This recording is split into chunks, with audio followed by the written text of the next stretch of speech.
Yo, what's up, everybody? This is Boucher99, and I'm gonna do a reaction video to the Appalachian Man interview, the Mountain Man, and this video is by Mark Laita or Mark Laita, and he's from Soft White Underbelly. I appreciate if you like, comment, subscribe, and thank you, Mark, for your time and doing these interviews.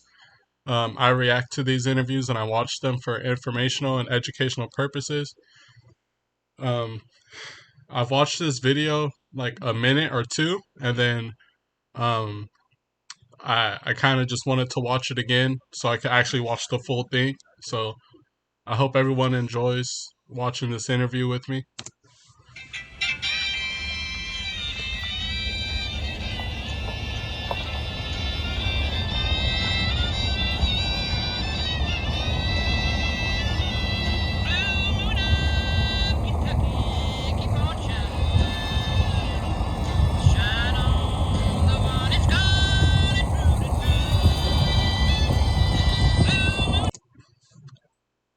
Damn, that's pretty cool.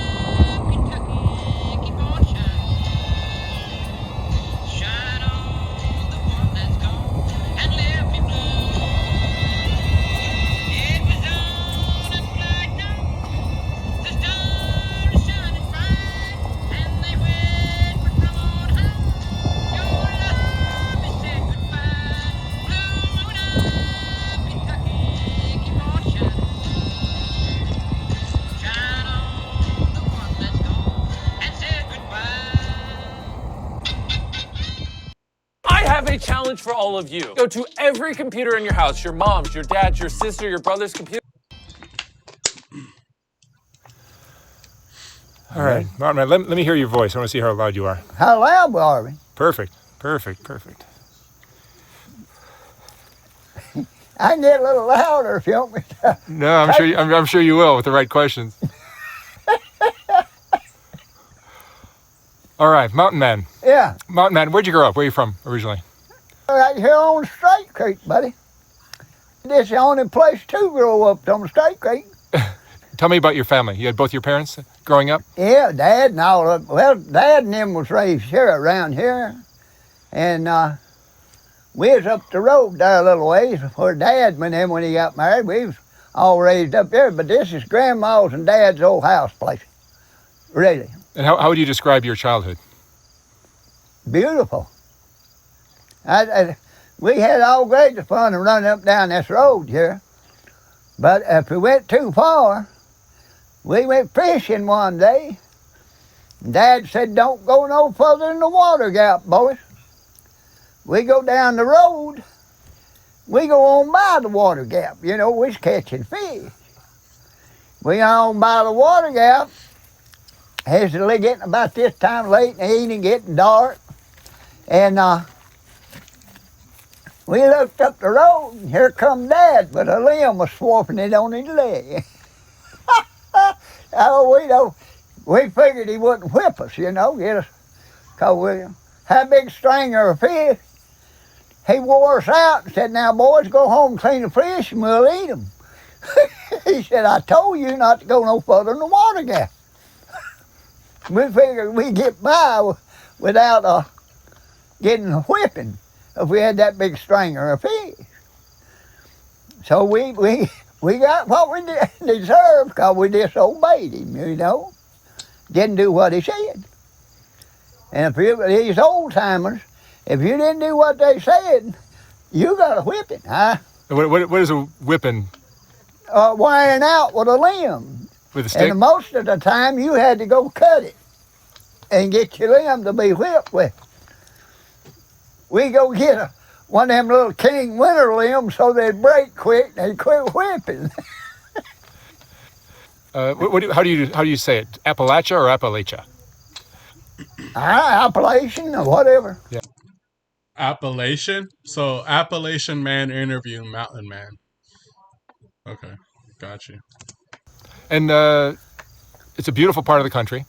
Yeah, I wouldn't live nowhere else. They're very poor, though. Yeah. Tell me about how you grew up. you grew up with electricity and running water and stuff like that? No, we didn't have no electricity, didn't have no running water either. We got it out of the spring. But they eventually got electricity up through here. We had a telephone. They got telephone. Party line. You had to get on, hey, let me use the phone. Hey, get off the phone. I got to talk to somebody. That's the only way you get the phone. And we was kids and that old cable, they run that, and we'd climb up that pole up in the limb and get a hold of that line and he'd knock the daylight out of it. We thought we'd get up by a hole on it and see what was going on. We didn't hold on to it long because it was juice on that old, it was just a piece of wire, what it was. So tell me about how you grew up. You had transportation? Yeah, well, we got one pair of shoes a year, and you better not wear them out, because you wouldn't get no more. We go barefooted in the summertime. Never went nowhere, just went barefooted. We go fishing down the old creek bank.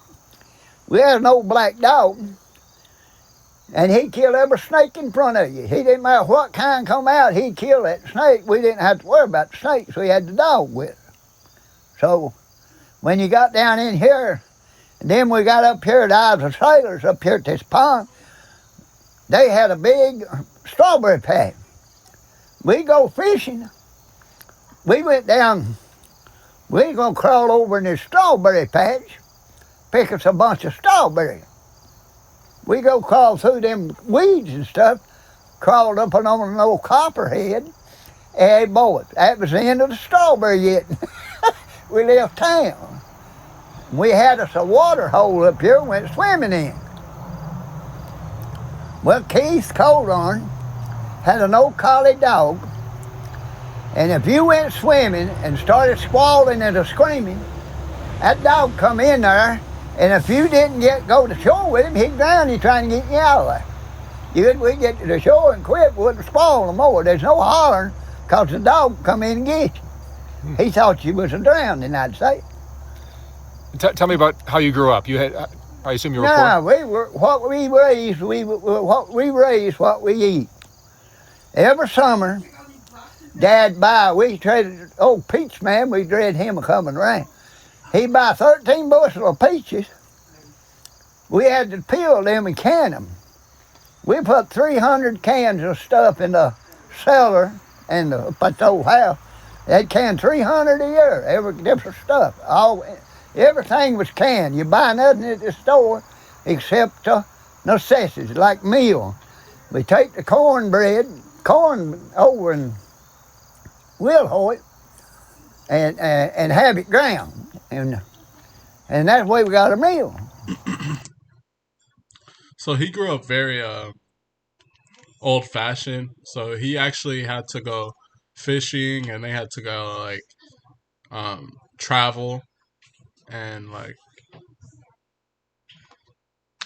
they had harder survival tactics when they were growing up. So he learned how to actually go and harvest his own food when his dad would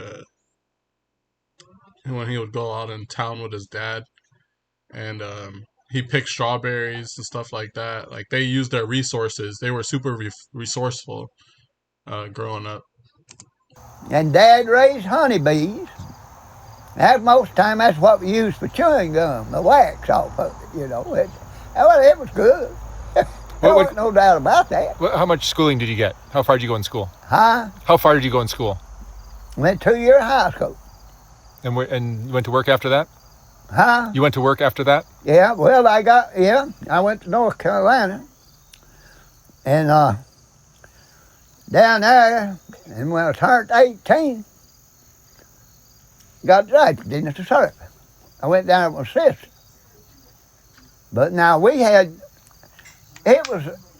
could walk up and down this road when we was kids. Nobody locked their doors. Nobody, you'd go in.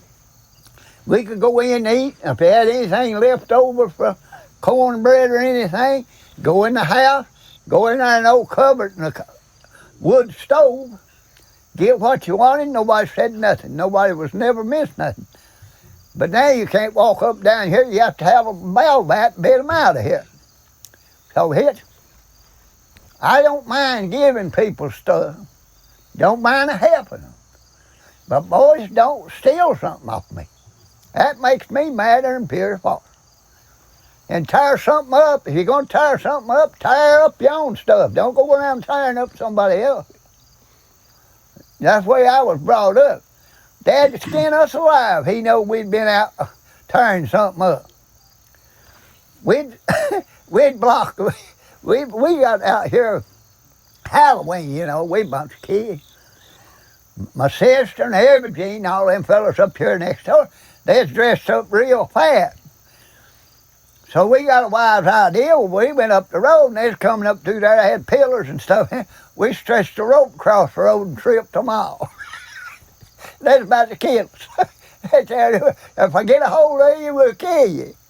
And Minnie up here, we went up to her door. Told me, we're going to trick or treat you. And if you don't treat us, we're going to pie you up on with set. She said, okay, boys, okay, well, we'll get it. She come out with a water hose and drowned every one of us. He said, now, that's the treat I'm going to give you. She drowned us, but I mean, flat drowned us. And that's the way it's here. It set in with you. Old man Taylor Brown in school, he was rough on us. But he was the best. I'd recommend him to anybody. We went on a field trip now, up on the ship where we come off the Bigelow up there, to learn the trees and the flowers, the leaves, and identify them. And, well, we had all the classroom went up there too. So we went and got excited we'd hold hands with them girls. Yeah, we going up to there holding hands, Old Taylor Brown, he never said a word. Not even a word. We got back to the classroom in the school up here at Green Hill where it was at. We got back to the classroom. Taylor Brown come out and he said, now boys, girl, he said, this ain't we ain't in here for puppy love. He says, we're in here to learn. He wore everybody in there out. He would give every one of them a whipping. A whole classroom. Dang. Yeah. And people, That's crazy. So, I mean, he grew up and he had to learn the hard way. He actually got whoopings when he got in trouble and he disobeyed. I guess that was normal from where he's from. And, I mean, that it is what it is, Some people have it like that. And, he's saying he was the way he's talking about it seems like they were kind of used to it already. Like they knew if they did something bad, they might get a whooping. So I mean, I guess it is a learning lesson and it's a deterrent in a way. So it's gonna keep you from doing bad. That's the whole purpose of getting a whooping. I mean, some people might use it as an abusive tactic, but for the meaning of it and a purpose, it's so you don't do wrong. It's so you don't do something bad. respected him. He'd take us, when we go to first grade, on a spelling bee. We'd have to spell in the first grade book, we'd spell it till we missed the word. We'd go to the second grade book. You'd spell till you missed more than that. And everybody was repeating to stay ahead of the other. And he taught me, one thing he taught me about smoking. He said, tobacco is an Indian weed.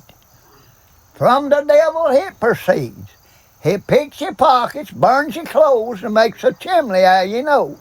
I won't never forget as long as I live. So you never smoked? No. What about alcohol or stuff like that? Nah, I ain't never drunk none. I drank a beer every now and then. What about moon? They don't make them like him no more. Like there's a few percentage of Americans that lived sober lives and don't take any drugs and no drugs at all. And it's usually the people that are around his age I believe he might be like a boomer. I think he might be like a baby boomer. He was born in like the 50s. So I think he's a boomer. And those are the ones that grew up with the parents and they have old ways, very old ways, old school. Shine. Well, you know, you sip it a little bit. Your family made moonshine? Made a, I like to have what they made. Everything down this creek made moonshine. There wasn't no house around here that did. Really? Yeah.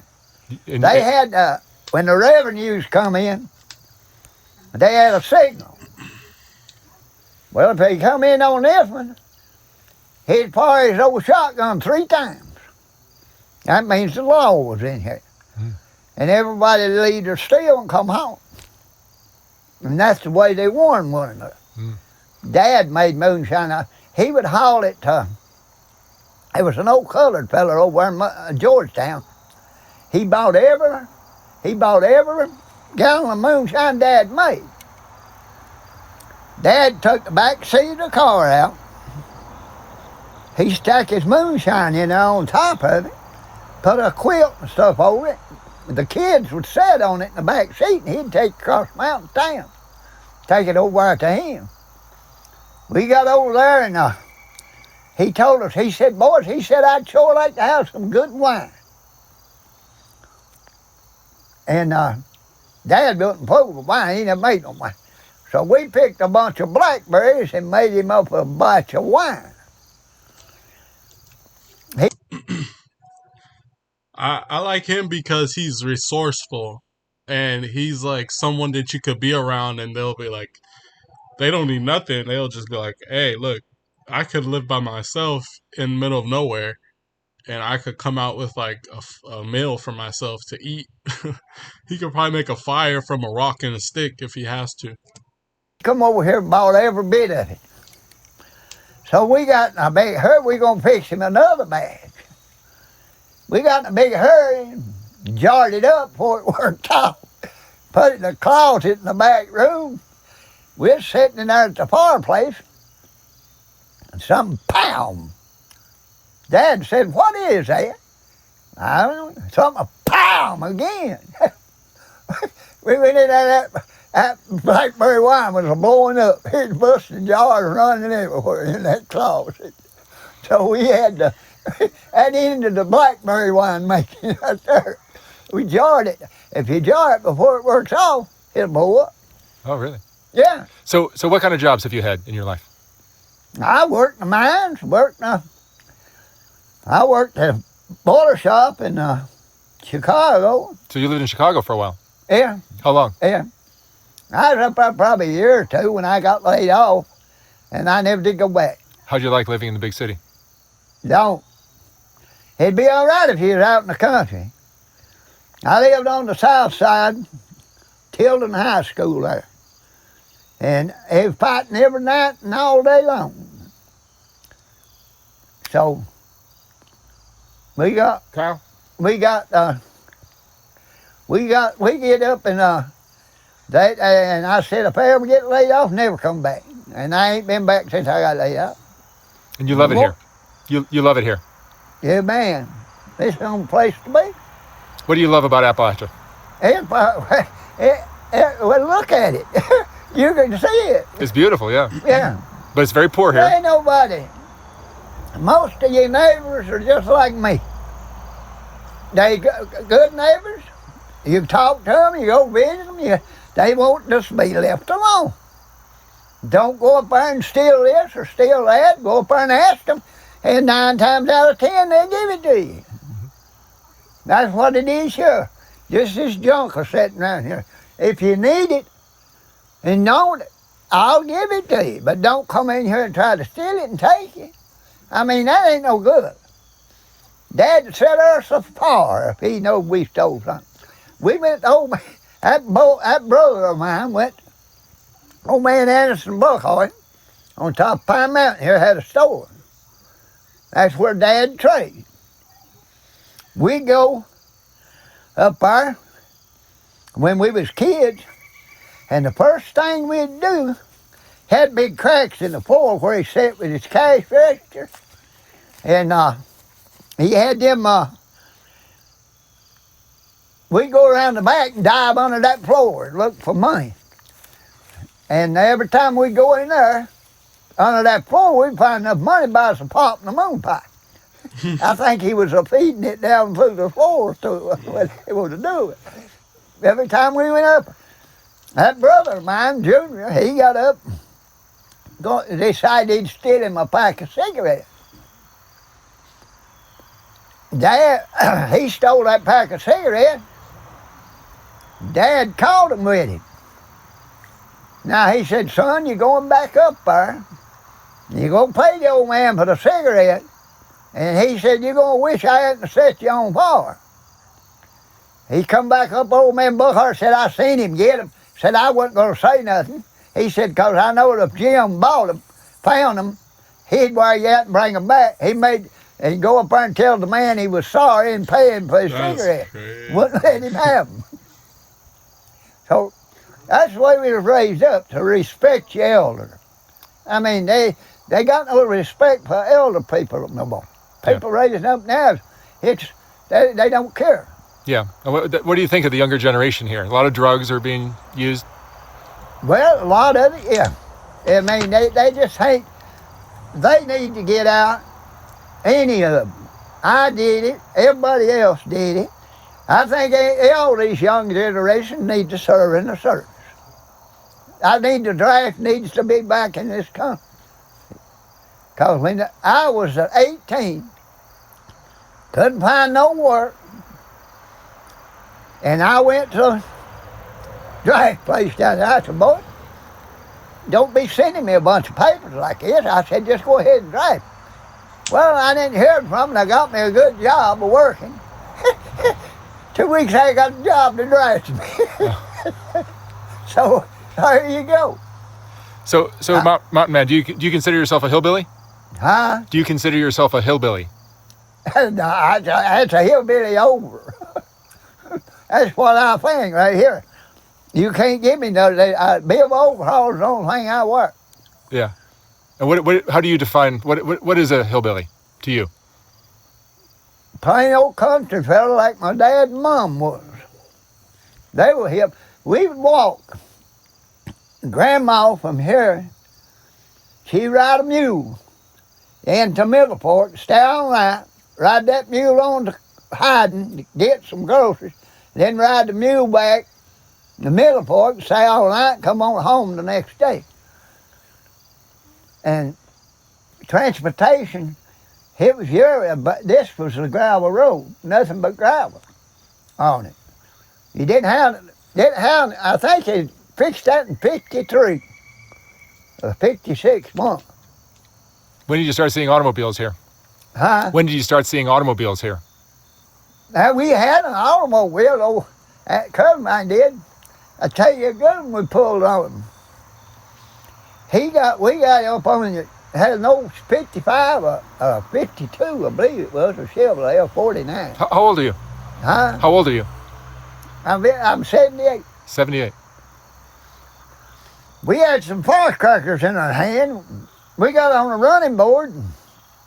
I guess he thought we were riding down the road with him. I guess he thought we was supposed to light them firecrackers. He lit the firecrackers and we had in our hand. You talk about burn. Boy, we burned up.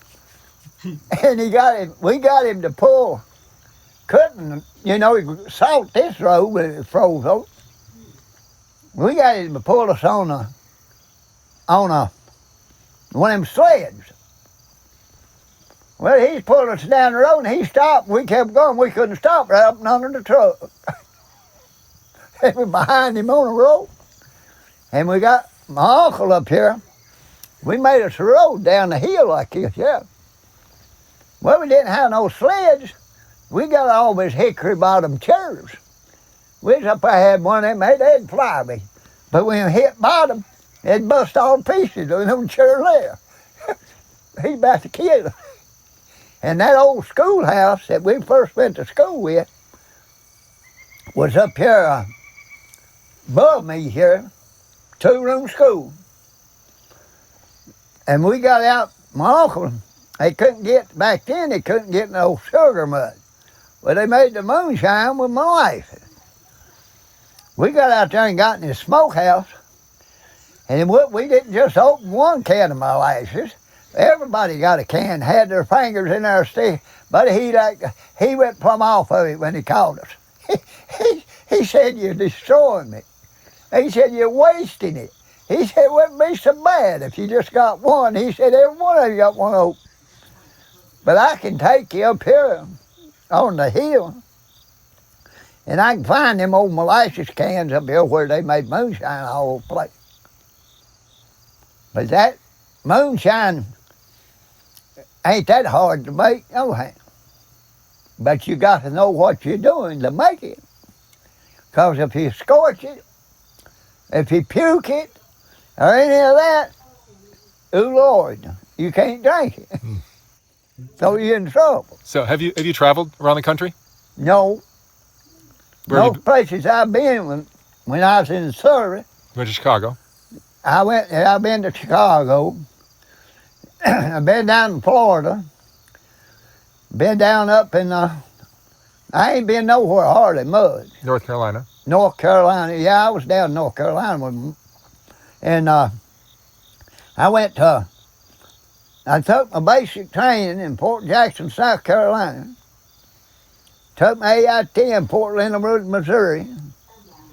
Come back to Fort Eustis, Virginia. I was in Fort Eustis in the shipyard when Kennedy got killed up there. And that's the most when they told me I got out of basic training, we're going to send me to Little Korea. I didn't know what to tell me. I said, "You ain't sending me over." It went to Fort Leonard Wood, Missouri, what it was.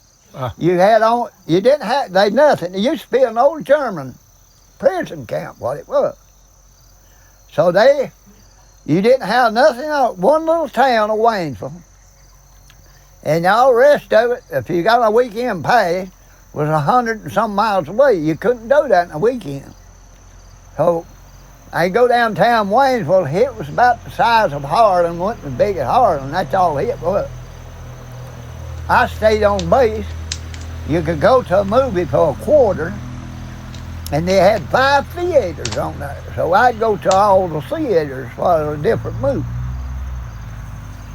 It used to be a German prison camp, what it was. Oh, is that right? Fort Leonard, yeah. They had the old machine gun mounts and stuff. Everything was still there for it. They kept German prisoners there. Wow. Yeah.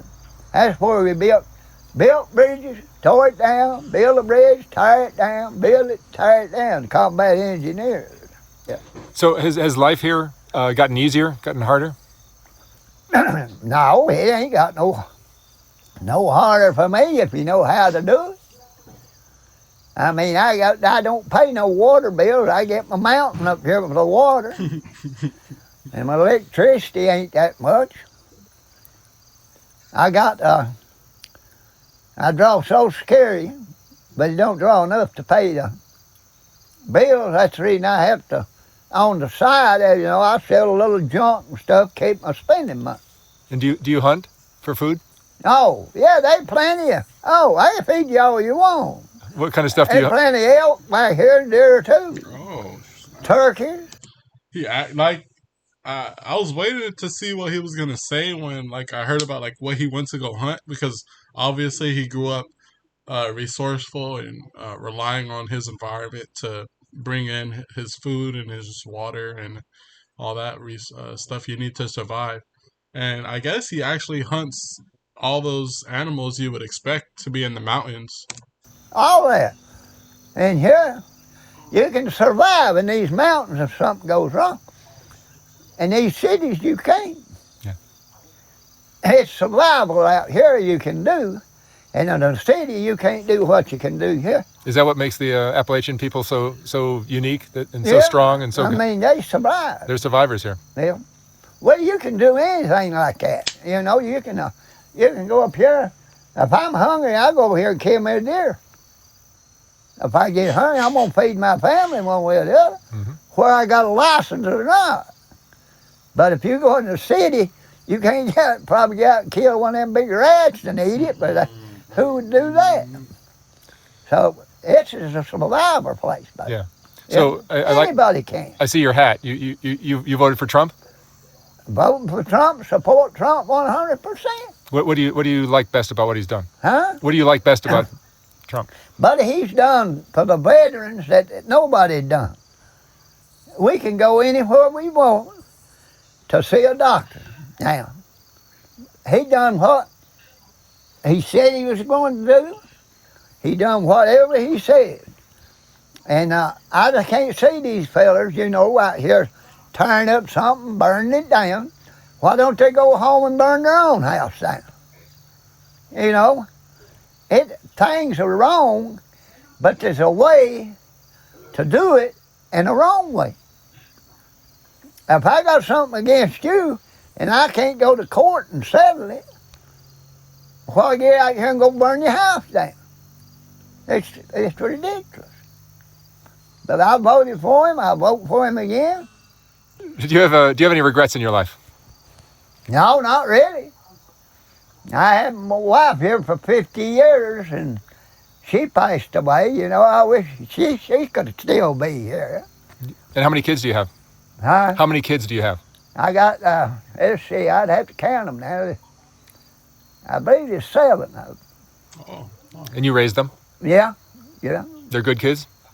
Every one of them. That's great. Hey, you can't, you can raise, you can't let, you got to have this and over here to raise. If you ain't going to have kids and raise them, why would have them, That's an extremely rare point that he points that out. Like, I mean, it's a big responsibility to like even want a kid or anything like that, and he did his parent duties the way he was raised. But when I was a kid, we worked up here to Fido Coal on, and we'd work in there just so we could go play the pinball machine, We work in there. He said, now, boys, he said, if you fellas do a man's work, I'll pay you a man's pay. We go up there and work. He pays 50 cents an hour. That's what we got. And we go up there and we put it back to the store in the pinball machine. What we done. But he had them on sale, a 10-pound Brock candy at Christmas. Me and that cousin, I told him, I said, let's buy one of them. We split on it. I think it was $1.50. And I told him, I said, now we're going to have to eat this thing before we get home. Because if you don't, the big fellas will take it away from us. Me and him eat that 10-pound of candy. We never eat more candy. We were sicker than mules. I think it's going to get wet. Yeah, I think it's starting to rain. Yeah. What's the most important lesson you've learned in your life?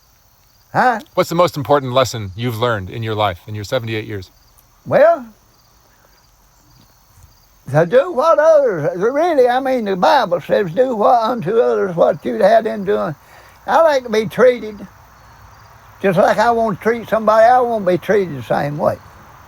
And you can do anything you want to do. And someday it's going to come back on and you're going to regret it. So I like to be treated just like everybody else. And I don't care what color you are or how you are. See, Grandma was part Indian. Well, they Indian and all of us. She was a part Cherokee Indian. And years ago, you can't see people tearing down all the statues, all the history, and especially this here. This is history. And tearing it down and destroying it, teaching what it was and why it happened. It's simple. But they want to tear it down, destroy it, and stuff that you can't put back. They tore the old Green Hill School down. They shouldn't have never done that. They should have left that there for history. And the old Keywood, down in the Keywood here, was a 3C camp. They tore it down. And history people would have come in here by oolings to visit and do stuff in there. So that's history. And, you know, I don't regret nothing that I've done. Are you a religious man? Huh? Are you religious? Well, if you ain't, I believe in the Bible. I ain't never been join no church. But if I don't believe, if a man does exactly what that Bible says, he's going to heaven. I don't care who it is. All right, Mountain Man, thank you so much for talking with me. Yeah, Very interesting story. yeah. And good luck with whatever you do from here. Well, this is country here. Yeah, you're happy here. Yeah. It's beautiful. I'd rather be sitting on a tin can than on a dad burn rocking chair and have to pay for it. You know, you can make anything work. The only way you go. Excellent. Mountain So, Man, thank you so much. yeah. Well, you're welcome. I mean, you can come around anytime you want to. I'll be back. And if you don't come down to Stairway, we'll run you all over this country. Well, thank you, Mark, for that beautiful interview, and I hope everyone else is doing well. I believe there's still 2 minutes How many left. generations do you think this property's been in your family? Their grandma was 100, almost 102 when she died. So it's been here ever since. They used to own, Grandpa and them did, own from the head of the creek, all this back through here they used to own. And they sold it to Irish Land Company and went to Oklahoma. Then out there, then they packed up and come back here and say they had saved this if they ever wanted to come back. And they come back here. They went and bought a big farm there in Oklahoma. You're not leaving. No, I'm not going nowhere. I wouldn't give this for all the cities in the world. It's beautiful here. Yeah, we got plenty. I get my water back on. It's about 1,000 feet up there where Dad and them made moonshine. Yeah.